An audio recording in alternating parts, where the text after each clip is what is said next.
On today's episode of the Black Studies Podcast, we have the pleasure of speaking with Dr. Marlee S. Bunch, interdisciplinary educator, scholar, and author whose work centers oral histories of Black educators, African American educational history, and culturally responsive teaching and leadership.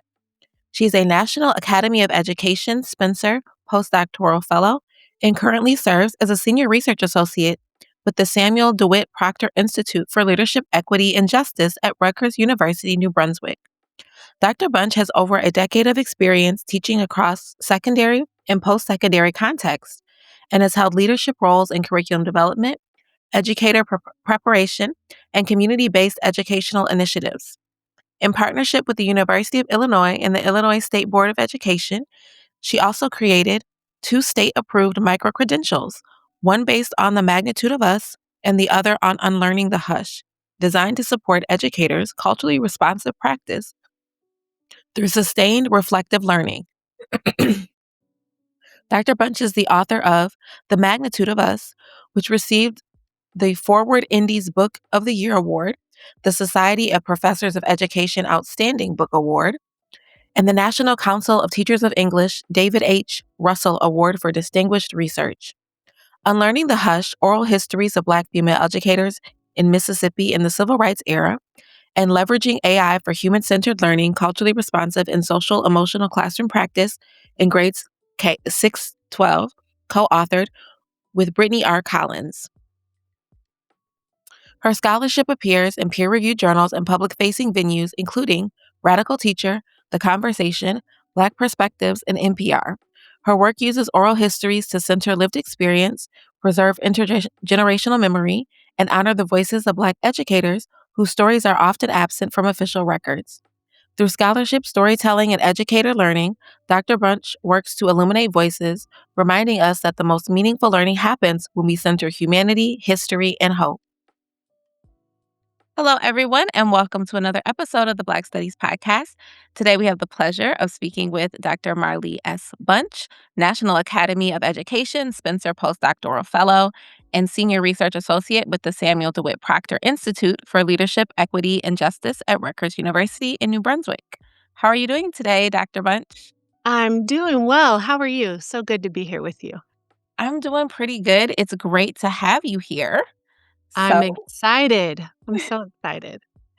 let's dive in. So, how did you get into Black Studies and what keeps you committed to doing the work of Black Studies? Black Studies, I think, has always been a thread through my teaching. Originally, I am an high school English teacher. And so I leaned on Black Studies through that as an English teacher. I think even then I noticed the absence of it in classrooms and learning spaces, and that's always a concern. And then when I was working on my doctorate at the University of Illinois, I decided to do my research about Hattiesburg, Mississippi, and the Black female educators who work through desegregation. My grandmother taught in Hattiesburg for almost 40 years, and so that led me into what I think was a personal connection to it, but also nicely connected to teaching because we're always looking for ways, how can we bring Black studies and research into K-12 classrooms, post-secondary classrooms.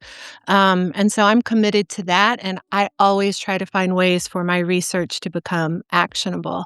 How can we implement something through research, again, in learning spaces so that young people have access to this information? We know we're always fighting against erasure and different districts requiring different learning things for students. But I think there always needs to be that opportunity and that inroads to Black studies and Black history. So that's what keeps me committed and here doing this work. Well, thank you. So, given that and given your backgrounds as a K-12 educator moving into higher education, how do you situate yourself in relationship to multiple disciplines? And especially in thinking about your latest book, how are you integrating different methods, different practices, different strategies in order to put together these narratives of women in Hattiesburg, Mississippi? That's a great question. I think my goal is always to show the vastness of Black history and Black lives. And oral histories is such a beautiful way to do that. And one of the things when I started to my research that I wanted to ensure that I did was to tell the full story and present the women in the most, the closest to what they wanted. And so I had many conversations with them. We know that, for example, Brown v. Board was a backdrop to what was happening during that time period. But I feel like Black studies and the way that it's interpreted often is narrow or flattened when it's an approach that only maybe focuses on trauma. Or I wanted to also show the joy. And I had so many of my participants talk about, growing up in the segregated South was joyful. And being in only Black spaces, there were these beautiful benefits that allotted students. Mr. Charles Cooper, who was one of my participants, he talked at length about it. I had many, many conversations, and he always talked about what a great thing it was for him as a young person to be able to be in a Black-only space, because he said, I could be anything I wanted to be. I could be the prom king. I could be the valedictorian. I was uplifted by my teachers and my mentors and my community. And so I wanted to make sure in my retelling and sharing of this history that I included that and didn't leave that out. So one of the ways that I approach that, my research and teaching is always interdisciplinary. And so I wanted to make sure that I included like multimodal learning in this book. So in the book, you'll see full color artwork, you'll see poetry, the oral histories. My interviews spanned not just the women who were teachers, but also their students and also historians. So we're trying to get that triangulation. But I think, again, my training as a teacher reminds me that we all learn differently, we acquire information differently, and research really shouldn't be any different. And I think the lovely thing about being interdisciplinary is it allows me to learn, right? One of the things I always want to do as a researcher is making sure that I'm collaborating with others, that I'm thinking vastly, that I'm pushing my own skills. And so being able to partner with incredible artists like Kevin Demery, Mario Joyce, and then having poems by Evie Shockley, Claudia Rankin. I mean, for people who love or know poetry and art, those are names that it's like, and so I was really, really proud to kind of walk in the ways in which my participants, I think, showed me and talked to me about how in which they brought about change in their communities and schools, and that was always collectively. And so I always try to include other voices in my research, whether that's the voices of students or other researchers or artists. I think it's really, really important to make sure that we are constantly not just being creative and innovative, but expanding our own learning and what we offer to readers. So, Thank you. I think that the intentionality with which you created the book to be multimodal and to have different things in it is so reflective of the interdisciplinary and multimodal nature of Black studies. yes. Particularly, like, yes, oral history, but the poetry, the pictures, the artwork, all of that is so important to thinking about Black ways of knowing and Mm. the way that knowledge is produced and passed. Uh, Yes, I think about the incredible Dr. Derek Allridge, who leads teachers in the movement, but he has a great text, The Black Intellectual Tradition, and it talks about that very thing, right? And so as, someone committed to Black studies, like, let me walk in what, has been part of our history and with our ancestors, and that's through all of those traditions that you mentioned.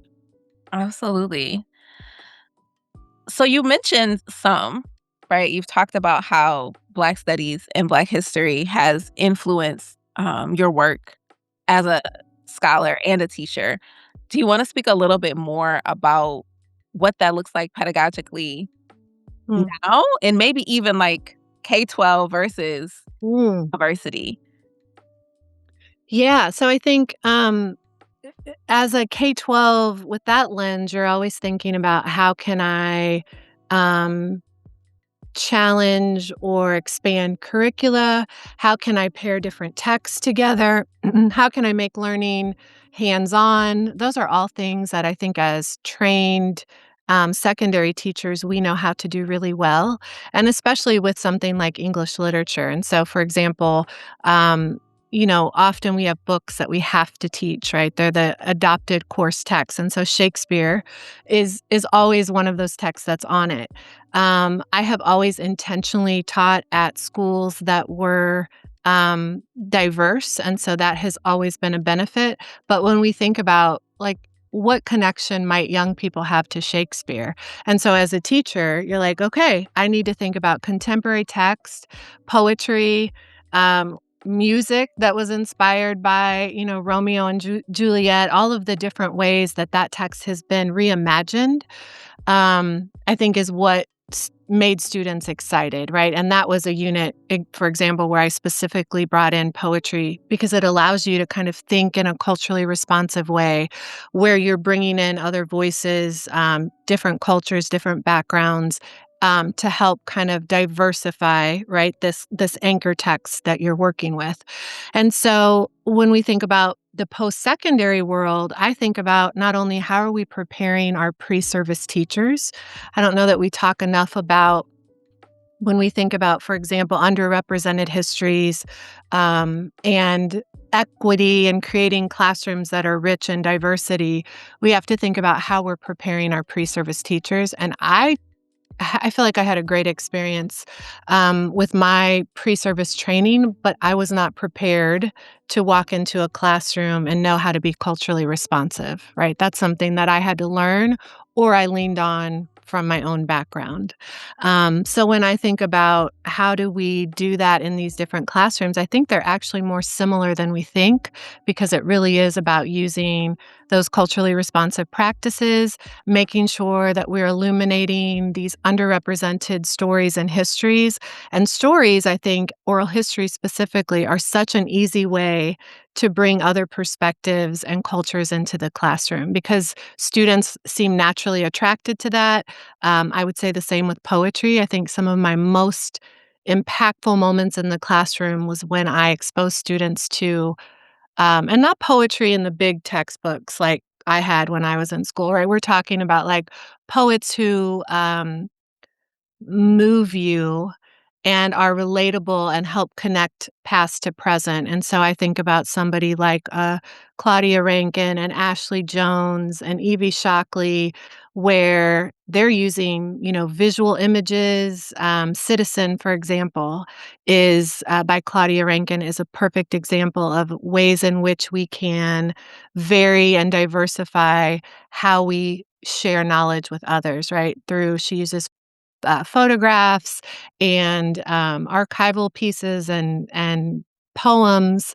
And so I always want to kind of stand on those shoulders when I think about how to bring Black studies and histories into spaces, no matter the grade band. How can we do it in a way that um, is compelling and also honors the various ways in which our history has been passed down, right? We think about quilts or we think about, I mean, there's so many different ways. And so I always want to try to push my own thinking to bring those into those spaces for learning.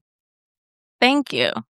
So, expanding on that, I wanted to ask you a little bit about the term hush and Mm. hush, right? So, your book, Unlearning the Hush, but then you also have an unhush, unslash hush framework that Mhm. kind of speaks to how educators can Mhm. approach the teaching and engagement with their students in their classroom.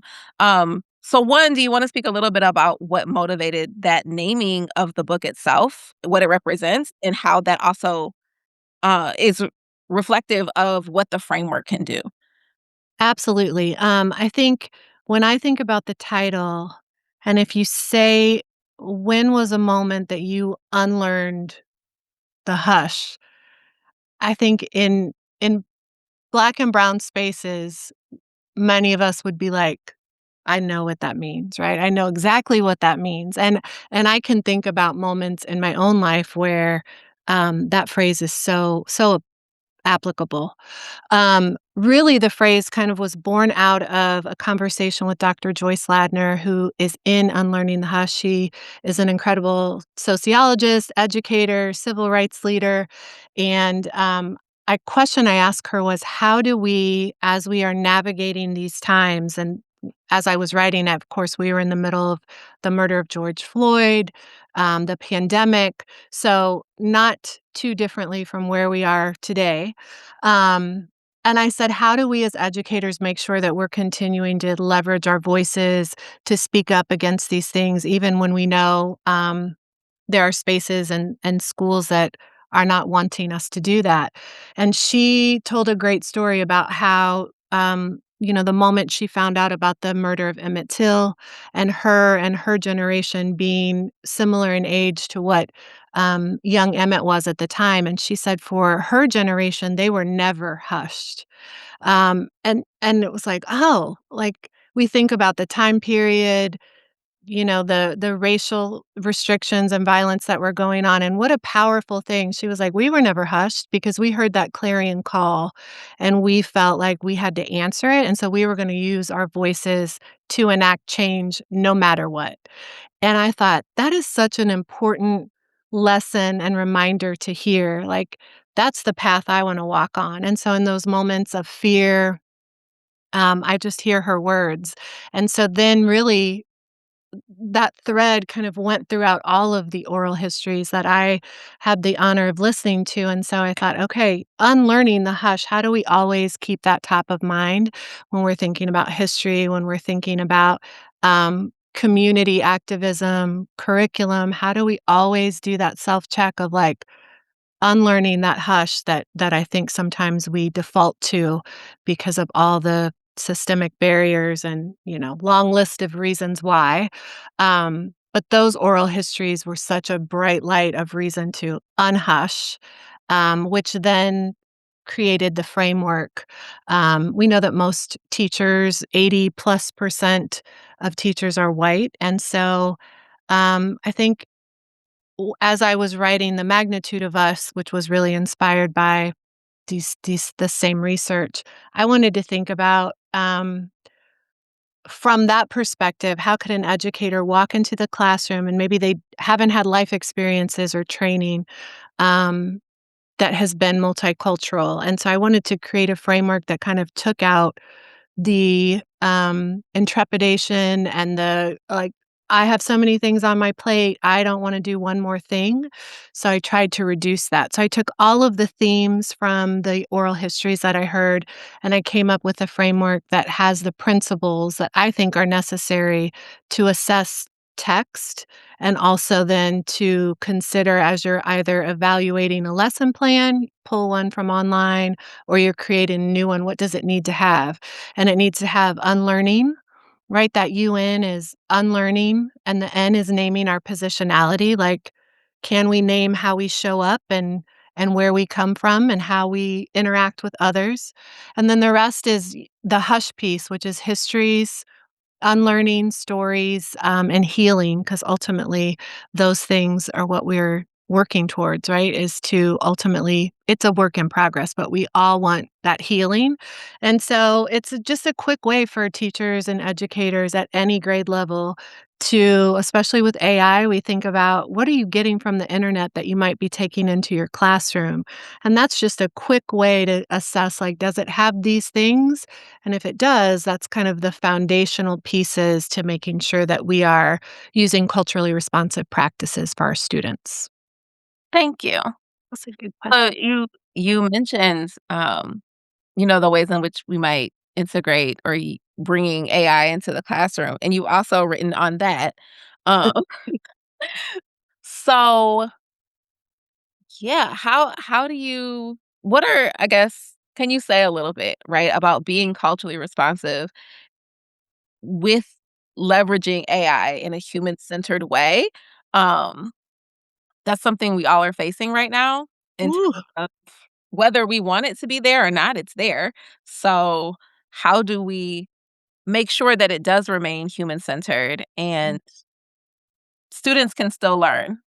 That's such a yeah, I think we're all you hear about right now is AI. It's like every time I open my phone, Yes. there's an article about it, and I think I read one actually this morning, about a teacher who said she was gonna go completely analog, only allow paper and pencil writing, no technology in her classroom, and AI is not allowed in her classroom because she feels like it takes away she gave the example of, like, teaching young students, middle school students, she's a middle school teacher, to write a thesis statement, to be able to read a text and remember what they've read and then analyze it and think through it in a deep way. She felt like it was detracting from that, and initially, I guess she had tried it.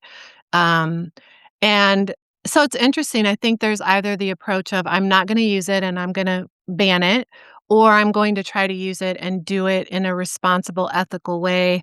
Um, I think we have to name that while there are benefits with AI and we know those benefits, it's great for our ELL learners. There are some apps that, are really useful. I think the concern with it well, there are many, right? We know that environmentally it's problematic. We know that, there's deep biases that are there racially, gender, I mean, all of it. So my approach really always kind of comes back to the center of my research, which is can we keep our classrooms human centered and how do we do that? And that is through dialogue. That is through using creative pedagogy, and maybe that's poetry or maybe that's a Socratic seminar. But I don't think that those ever go away, even if you're introducing AI in a responsible way. And so I think when we think about culturally responsive practices, we can use those to help us navigate how we bring AI into learning spaces. Um, and then I would say just experimenting and knowing what these different apps do. I think students have such power. And so co-partnering with students and walking with students through these I mean, it changes all of the time, right? And every day. So I think what a great opportunity to build those relationships with students and say, let's actually look at Magic School, which have you seen that app? I have not. You can put in it is wild. You can I think it's the one that I was like, "Ooh, we are in trouble." Within 30 seconds, it will create a whole unit for a teacher. You'll say, like, "Give me a unit about the civil rights era," and 30 seconds or less, you'll have a whole unit with worksheets and with I mean, with everything. The problem, as we know with AI, is the better questions you ask it, the more you see the gaps and the holes, right? But that's a great way to teach students how to analyze and how to, like, who's left out in this lesson that they've produced about the civil rights era? You know, is Malcolm X there? Are they talking about the Student Nonviolent Coordinating Committee? Maybe not. And why is that? So I think it's just a great jumping off point for those conversations and that partnership with students. I don't know if we can ban it. I think the way that it's moving and the fact that we all have it on our phones, um, eh, I mean, it's here. So, like you said, I think we have to find ways to, again, use our lessons from the past, our ancestors, our culturally responsive practices to help us build guardrails. I think establishing good policies and practices in our classrooms and districts is imperative. Having AI policies, bringing in families and students to help shape that. To me, that's no different than creating a culturally responsive lesson that you might introduce, right? They're really the same way of thinking in that you're centering best practices and you're centering, human interaction. Thank you. Mhm. So, um, building on that, what interests you most about the past of Black Mhm. studies, in both critical and excited senses? What interests me most? Everything. Oh my goodness. Hard. I I know that's the hardest question. I would say what interests me the most in the past is the way in which it has been underutilized. I kind of mentioned that in the beginning, and how many opportunities there are in learning for us to teach the expansive Black history that we know is there. But yet we keep doing the same thing. And I think about my 8-year-old, my youngest, and I'll say, sadly, we know that often Black history is not taught in schools and not introduced at a young age. So Black History Month, it typically is, right? And I will say, "Who'd you learn about?" And he'll say the same names that, Rosa Parks, Martin Luther King, and that's great. That's great. But I'm like, "Where's Fannie Lou Hamer? Where's Bob Moses? Where's, I mean, there are just so many, Mary McLeod Bethune, like, there's so many people." So I think that is the part about the past that I'm so invested in, not only documenting our stories, but making sure we find applicable ways to continue to bring them into spaces because we know that they have not been in the way in which they should. Um, as far as what it excites me, I think um, the new and emerging scholars, I'm so and our like foundational elder scholars, I'm so mesmerized and honored to like I just think about oh my gosh, Sadia Hartman, Heather Williams, Taya Miles, Joyce King. I mean, there's so many who I am just they make me so hopeful and proud, and I'm so inspired by them. Nell Painter, she's another Dr. Nell Painter. Um, and so that is what makes me, with an urgency, want to continue to document these stories. One of my eldest participants from the study, her name is Mrs. Barbara Ross. She's 99. And she was the eldest living Black educator from Topeka, Kansas, who taught, at the site of and during Brown v. Board. And I got to spend a couple of hours with her and met her in this really odd way. But I remember thinking, why have I never heard your name or known I should have known your story so much sooner. She's been interviewed before, but most of the interviews, they ask her about her husband, who was a Tuskegee Airman, which is also incredible. But she, spent years teaching and at a really pivotal time. And so to document her story was such an honor. I think about Mrs. Ellie Damer, who's 100 years young and was married to Vernon Damer, civil rights activist in Mississippi.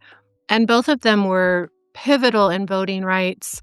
And, Mrs. Damer taught for almost 40 years in Mississippi. The same thing, every time I come across these foundational histories, I'm like, why didn't I know this sooner? So my goal is to make sure that not only is it documented for future generations, but how can we bring it into and make it accessible to people sooner and right now and not rely on public institutions of schooling to do that? Thank you. Yeah. So this probably overlaps with what you just said. Yeah. But what excites you about the future of Black studies? Or maybe like what questions should we be asking? Where should we go next as a field? Excites me. I'm always, I'm going to repeat probably from the previous, but I'm always excited about students. I think we always, our emerging scholars, our pre-service teachers, our young minds. They make me feel so hopeful. So they excite me. I'm also excited about the different creativity and innovation and ways in which Black studies is really, I think, in many ways, kind of setting the standard. I think about, Jarvis Givens, who's doing some archival work. Again, Dr. Derek Ulrich, just so many names. So I think I'm excited about that. And then my exposure to artists and poets makes me even more excited because I understand all of the ways in which it's connecting and the expansiveness that Black studies is having. So that makes me so excited when I think about that being alive in spaces, museums and galleries, and in communities. I think that community work is really where my work is rooted. And so Yeah, there's just some exciting things happening right now, and I feel like it's so timely and also, kind of this great reminder of possibility.